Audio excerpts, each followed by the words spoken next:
कौमी आवाज़ के नाजरीन खुश आमदीद। एक खलीजी अखबार की रिपोर्ट ने मोहम्मद बिन सलमान के कान खड़े कर दिए। वक्त और हालात बिल्कुल गिरगिट की तरह तेज़ी के साथ रंग बदल रहे हैं। जब किसी को भी ख़तरा महसूस होता है वो अपने तेवर बदल लेता है। ऐसा ही कुछ सऊदी अरब मोहम्मद बिन सलमान के साथ हो रहा है। दोस्तों, आज की वीडियो में हम आपको बताएंगे कि ऐसा कौन सा बड़ा ब्रेक थ्रू सामने आया है जिसने मोहम्मद बिन सलमान के कान खड़े कर दिए हैं। मोहम्मद बिन सलमान ने जो बाइडन को कौन सा बड़ा झटका दे दिया, कैसे एक दफ़ा फिर बाजी पलट दी गई है। आइए वीडियो में इंतहाई अहम तफसीलात की तरफ चलते हैं। दोस्तों, वीडियो में आगे बढ़ने से कबल अगर आपने कौमी आवाज़ को अभी तक सब्सक्राइब नहीं किया तो इसे सब्सक्राइब और बेल आइकॉन पर क्लिक ज़रूर करें, क्योंकि ये मेरी और आपकी नहीं बल्कि पूरी कौम की आवाज़ है। ईरान सऊदी अरब की तरफ से बड़ी खुशखबरियां सामने आने लगी। सऊदी अरब मोहम्मद बिन सलमान ने ईरान की तरफ दोस्ती का हाथ बढ़ा दिया, लेकिन इसराइल और अमेरिका सऊदी अरब मोहम्मद बिन सलमान के ये बढ़े हुए हाथ काटना चाहते हैं। इसकी बड़ी वजह ग्रेटर इसराइल के मुकाबले में ग्रेटर इस्लाम है। यहूदी लॉबी नहीं चाहती कि ईरान और सऊदी अरब कभी भी एक हों, क्योंकि ये दोनों ममालिक ही ऐसे हैं जहां से ये पूरी दुनिया में बसने वाली उम्मत मुस्लिमा में इंतशार फैला सकते हैं। जी हाँ, शिया सुन्नी फसाद। लेकिन सऊदी वज़ीर ख़ारजा की तरफ से ईरान की तरफ दोस्ती का हाथ बढ़ाने के बयान ने अमेरिका इसराइल पर बिजलियां गिरा दी हैं। दोस्तों, दर हकीकत सऊदी अरब मोहम्मद बिन सलमान इस हकीकत को मान चुके हैं कि एक जंग इन दोनों ममालिक को तबाह बर्बाद कर देगी। फ़ायदा किसी का भी नहीं होना। पूरी दुनिया को मालूम है अमेरिका जैसी सुपर पावर हर तरह का हथियार इस्तेमाल करने के बावजूद अफगान जंग नहीं जीत सका। इराक में आज भी अमेरिका डरा और सहमा बैठा है, तो फिर कैसे सऊदी अरब ईरान पर हमला करके अपने मुल्क में अमन व सुकून कायम कर सकता है?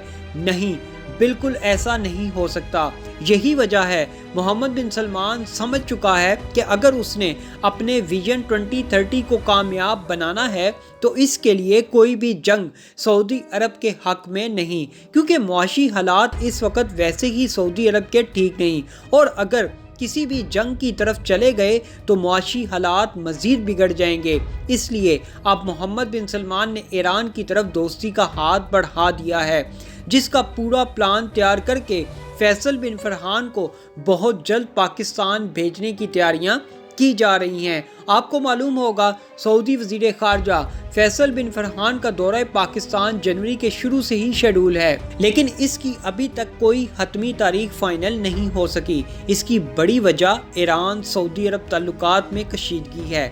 मोहम्मद बिन सलमान इस वक्त आलमी ताकतों के साथ ग्रेट गेम खेल रहे हैं, और शायद आपको इस बात का मालूम नहीं, मोहम्मद बिन सलमान अमेरिका और इसराइल को पाकिस्तान को सामने रख कर ब्लैकमेल कर रहे हैं। मतलब सऊदी अरब मोहम्मद बिन सलमान अमेरिका और इसराइल को धमकी दे रहे हैं कि अगर तुमने हमारे ऊपर ज़्यादा प्रेशर डाला, मोहम्मद बिन सलमान को जमाल खशोगी के कत्ल केस में धकेला, तो पलक झपकते सऊदी अरब पाकिस्तान, चीन, ईरान, रूस वाले ब्लॉक में शामिल हो जाएगा, जिसका बराह रास्त मफाद सऊदी अरब को ही सबसे ज़्यादा है। इसलिए मोहम्मद बिन सलमान ने जो बाइडन को बड़ा झटका देते हुए वाज़ेह कर दिया है कि तुम होश के नाखुन लो, और सऊदी अरब मोहम्मद बिन सलमान को डराने और धमकाने की बजाय बराबरी की सतह पर रहकर हमारे साथ मामलात तय करो। और रही बात जो तुम सऊदी अरब के कांधे पर रख कर बंदूक ईरान की तरफ चलाना चाहते हो, वो हम कभी ऐसा नहीं होने देंगे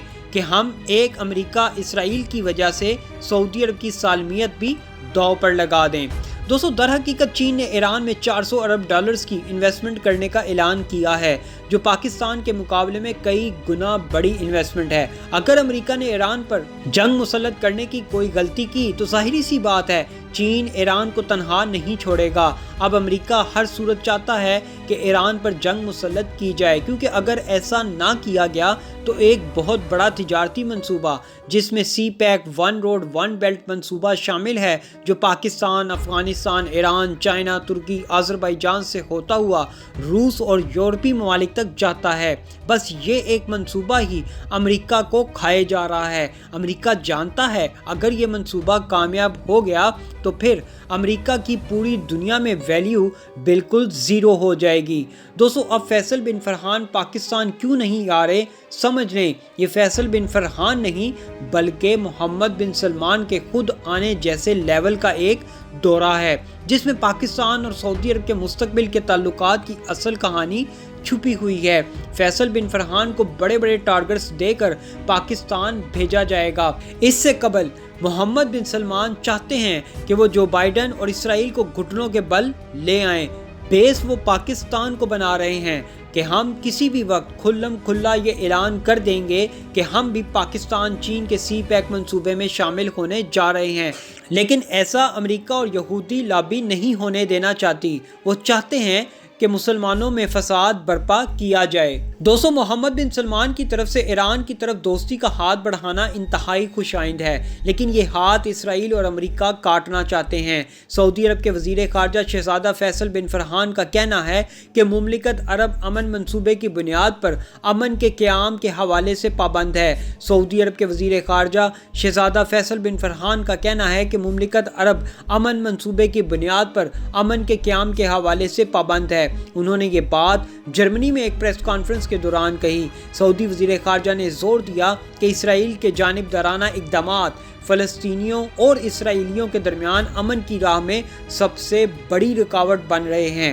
دوستو، یہ پہلی دفعہ ہوا ہے جب سعودی وزیر خارجہ نے انٹرنیشنل پلیٹ فارم پر کھل کر اسرائیل کی مخالفت کی ہے۔ عرب ٹی وی چینل العربیہ کے ساتھ گفتگو کرتے ہوئے سعودی وزیر خارجہ کا کہنا تھا کہ ہم جس مقصد کے لیے کوشاں ہیں وہ یہ ہے کہ فلسطین کے نام سے ایک ملک وجود میں آ جائے جس کا دارالحکومت مشرقی قدس ہو، اور مجھے یقین ہے کہ جن ممالک نے اسرائیل کے ساتھ دوستی معاہدوں پر دستخط کیے ہیں وہ بھی اسی مقصد کا حصول چاہتے ہیں۔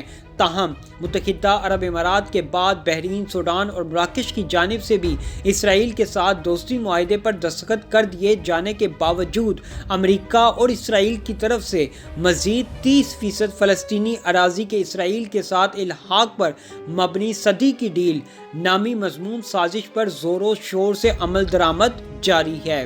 دوستو، جو کچھ بھی ہو، امت مسلمہ کو اس وقت ایک پلیٹ فارم پر ضرور اکٹھا ہونا چاہیے، کیونکہ اب اگر ایسا نہ ہوا تو امت مسلمہ کا شیرازہ بکھرنے سے کوئی نہیں بچا سکتا۔ ایسی مزید معلوماتی ویڈیوز دیکھنے کے لیے قومی آواز کو سبسکرائب اور بیل آئیکن پر کلک ضرور کریں، کیونکہ یہ میری اور آپ کی نہیں بلکہ پوری قوم کی آواز ہے۔